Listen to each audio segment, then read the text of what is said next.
I really enjoyed the movie. I'm a big thank fan you. of the whole series. Thank you. And curious, when you first made Before Sunrise 20 years ago, 19, yeah. yeah, did you ever dream that it would be a trilogy and we'd be Never. doing, you'd Never. be doing two more? No. The three of us, if you would have, someone would have mentioned, like, you'd be here 18 years from now, would have never crossed our minds. It took about I guess about 6 or 7 years after the first one, we realized, Jesse and Celine maybe had something to say.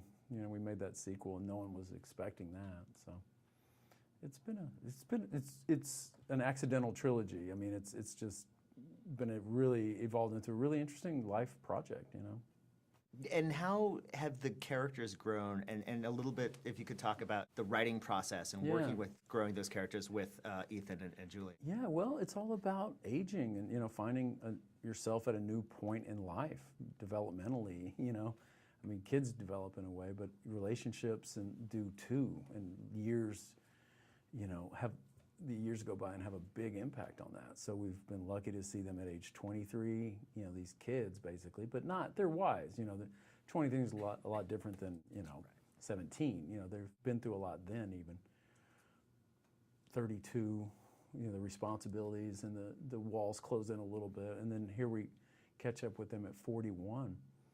And it's a different world altogether. So they're the same people. That's what's interesting. They're more similar, obviously, than different. They're the same people, but it's the life around them and how they maneuver through that. It was interesting in this one.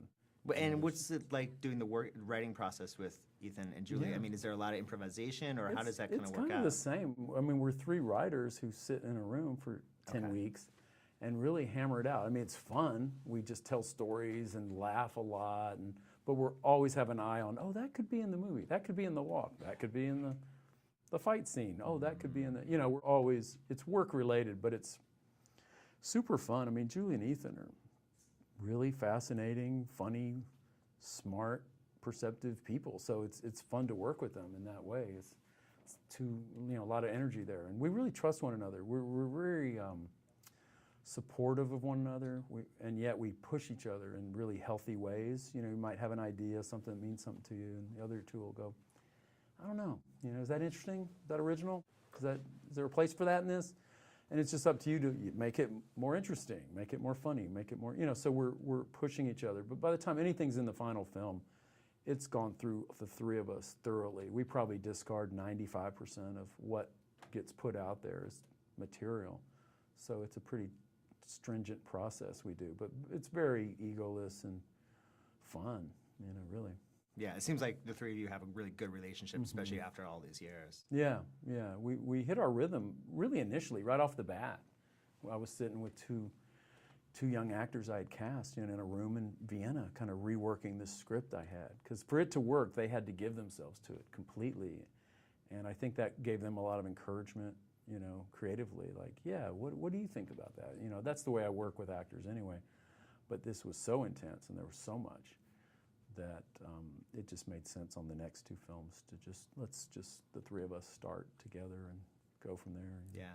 I love some of the shots in the film that you set up. I mean, they're long master shots and you really let the drama just sort of play out. Yeah. Well, I mean, how many takes are you doing when you do that? Like, what's the process? It's hard because not only do we have the limitation of the one take, you can't create the performance in post like you can in certain scenes. You also have like a light factor, maybe later afternoon light or something. That we have a 2-hour window to shoot this. So it's all about rehearsal. It's all about, Julie and Ethan have to work so hard to get that naturalistic thing that I'm going for. It's a huge performance challenge, and I think they're sort of undercredited as actors just because they make it look so real, but it's really hard to do that, you know, to not be playing something dramatic or, you know, it's just this kind of subtle thing. It's all in the writing and the rehearsal and the workshopping. It's a tough little tightrope thing without a net under you, but that's exciting too from a performance level. It's exciting to. When you can pull that off, it's a little mini triumph for sure. Well, last thing I wanted to ask you, I'm a huge fan of Dazed and Confused. Oh, have you ever considered going back and doing a sequel, seeing where they are 20 years later, maybe in the mid-90s? Oh, well, yeah, that would be interesting to pick it up in the mid-90s. They're 40-ish, you know, the older ones. So I don't know. That would be, not really.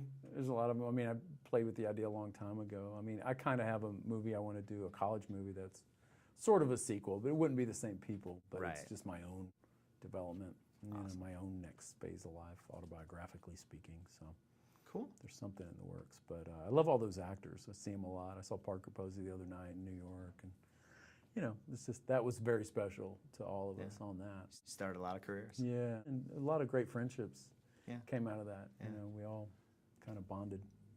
Yeah, great, So Richard. anyway, Great so- talking to you. Oh yeah, Really nice meeting you. good Thank you so talking to much. you.